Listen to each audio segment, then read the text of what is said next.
आपका स्वागत है इस चैनल पर। आज बात करेंगे मैथमेटिक्स के सिलेबस के बारे में। क्लास 10 मैथमेटिक्स सिलेबस देखते हैं। सिलेबस की ज़रूरत हमें क्यों पड़ती है? सिलेबस इसलिए ज़रूरी है कि सिलेबस यह जानकारी देता है कि किस चैप्टर से कितने अंक के प्रश्न पूछे गए हैं। एग्जाम में हमें किस चैप्टर से कितने अंक के प्रश्न पूछे जा रहे हैं, इसलिए हमें सिलेबस की ज़रूरत होती है। तो चलिए देखते हैं किस किस टॉपिक से कितने कितने अंक के प्रश्न पूछे जाते हैं। तो पहला टॉपिक है वास्तविक संख्या। वास्तविक संख्या किसके अंतर्गत आता है? तो वास्तविक संख्या संख्या पद्धति के अंतर्गत आता है। इस संख्या पद्धति के एक चैप्टर से, मतलब वास्तविक संख्या के एक चैप्टर से हमें 10 अंक के प्रश्न पूछे जा रहे हैं। कितने अंक के? 10 अंक के। इससे हमें 10 अंक के प्रश्न पूछे जा रहे हैं। तो दूसरा है बीजगणित। बीजगणित के अंतर्गत बहुपद, दो चरों वाले रैखिक समीकरण और द्विघाती समीकरण और समांतर श्रेणी भी आता है। इन चार चैप्टर को मिला करके 2, 3, 4 और 5, इन चार चैप्टर से हमें 20 अंक के प्रश्न पूछे जा रहे हैं। कितने अंक के? 20 अंक के।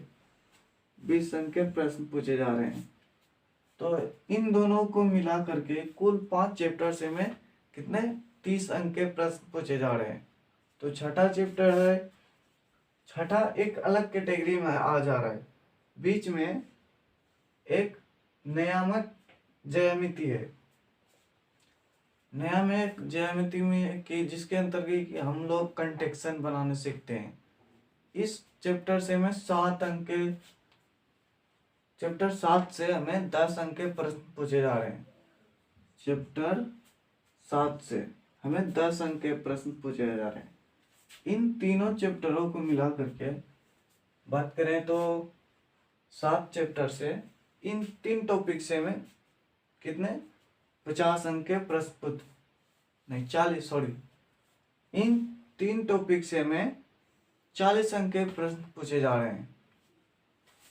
जिसमें कि एक नियामक ज्यामिति है, फिर तीसरा है ज्यामिति।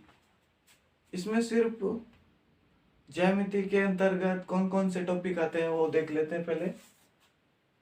छठा, 10वां और 11वां। ज्यामिति के अंतर्गत त्रिभुज आ जाता है, वृत्त और रचना। इन 4 चैप्टर को ज्यामिति के अंतर्गत लिया जा रहा है। छठा, 10वां और 11वां। 11वां रचना है, 10वां वृत्त है और छठा त्रिभुज है। इन 3 चैप्टर को मिलाकर के हमें 20 अंक के प्रश्न पूछे जा रहे हैं। त्रिभुज, वृत्त और रचना, इन 3 चैप्टर से हमें 20 अंक के प्रश्न पूछे जा रहे हैं। तो कितने अंक पूरे हो गए हमें? 20, ये 20 हुआ, ये 10, ये 20, तो कुल हमें 60 अंक के प्रश्न पूछे जा रहे हैं। आप सोच सकते हैं इन 4 टॉपिक से हमें 60 अंक के प्रश्न पूछे जा रहे हैं। तो देखते हैं छठा टॉपिक क्या है। त्रिकोणमिति। आप तो जानते हैं त्रिकोणमिति एक टफ टॉपिक है, मतलब बोले तो सबसे कठिन विषय यही है, त्रिकोणमिति। अगर स्टूडेंट प्रैक्टिस करे तो वह भी संभव है कि वह भी आसान हो सकता है। तो चलिए देखते हैं त्रिकोणमिति के अंतर्गत कौन कौन से चैप्टर आ रहे हैं। और ध्यान रखिए, त्रिकोणमिति के अंतर्गत हमें 20 अंक के प्रश्न पूछे जा रहे हैं। त्रिकोणमिति के अंतर्गत से 20 अंक के प्रश्न पूछे जा रहे हैं। त्रिकोणमिति टॉपिक के अंतर्गत चैप्टर नंबर 8 और चैप्टर नंबर 9 आता है, जो कि है त्रिकोणमिति, अनुपात और सर्व समीकाएं।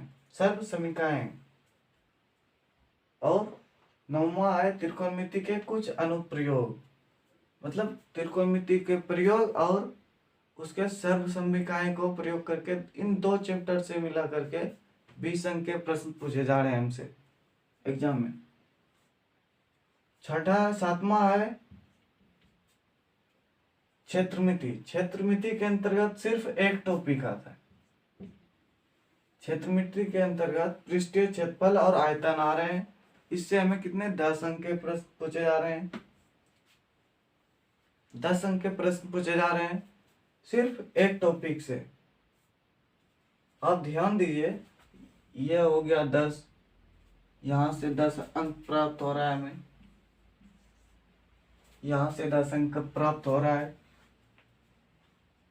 और इन दोनों को मिला करके हमें 20 अंक प्राप्त हो रहे हैं। तो सोचिए 10, 20, 30 और 40, इन 4 चैप्टर से हमें 40 अंक प्राप्त हो रहे हैं। 1, 2 और 2, 4 चैप्टर से 40 अंक। और 7वां है संख्यांकी और प्रायिकता। ये तो इसे इंग्लिश में प्रोबेबिलिटी बोलते हैं। इन दो टॉपिक को मिला करके हमें 10 अंक के प्रश्न पूछे जा रहे हैं। संख्यांकी और प्रायिकता से हमें 10 अंक के प्रश्न पूछे जा रहे हैं। पहला ये हुआ, और संख्यांकी और प्रायिकता के अंतर्गत 10 अंक के प्रश्न पूछे जा रहे हैं। इसका कोई दूसरा नाम नहीं है, इसीलिए यहाँ दे गया है। इन दोनों को मिला करके हमें 10 अंक के प्रश्न पूछे जा रहे हैं। तो यही हमारा सिलेबस था, और इस सिलेबस को पूरा एकदम टॉपिक बाय टॉपिक हम पढ़ेंगे इसी चैनल पर।